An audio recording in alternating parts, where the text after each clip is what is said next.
Between you first, Kellyanne, between John Kasich and Ted Cruz, this alliance, shall we say, that Donald Trump is calling collusion. Is this fair game?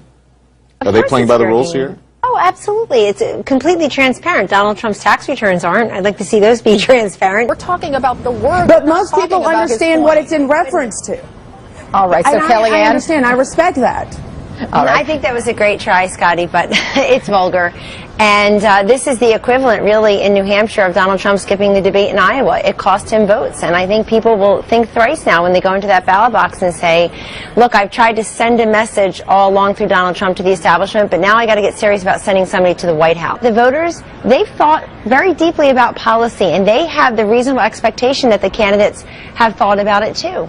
And I think that's actually something that could hurt Trump in South Carolina and beyond. If people start to see that he says he's for the little guy, but he's actually built a lot of his businesses on the backs of the little guy. And he's a lot of little guys through eminent domain or through not paying contractors after you've built something. The little guys have suffered. A barn bird of an article 2 weeks ago is they're starting to talk about victims of Trump University, victims of Trump in Atlantic City. Before that, it was his conservative apostasies. Now it's actually you're for the little guy, but you've built your business on the backs of the little guy. Yeah. Look, it's one thing to hurl personal insults at somebody's wife, and that cost Mr. Trump dearly in Wisconsin and dearly among women voters all across this country. Read the polls. Mr. Trump loves the polls. You live by the polls, you die by the polls.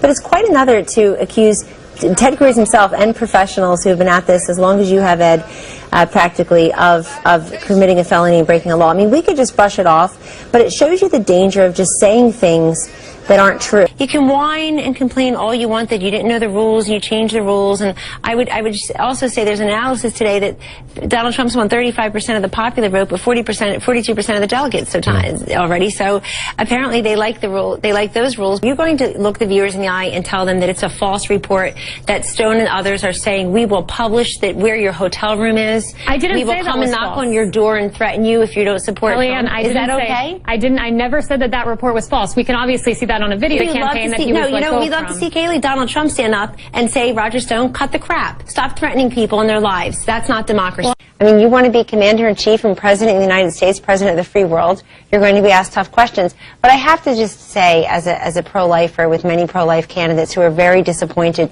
pro-life causes are very disappointed today, they didn't need 4 or 5 times to get it right. They would have gotten it right the first time, because the pro-life community is of one mind on this. You do not punish the woman. And let's be honest, Kayleigh, Mr. Trump has gotten $2 billion worth of free earned media coverage so far, according to the Washington Post analysis recently. So if you live by the media questions, sometimes you have to die by the media questions, and sometimes it's just not a good day for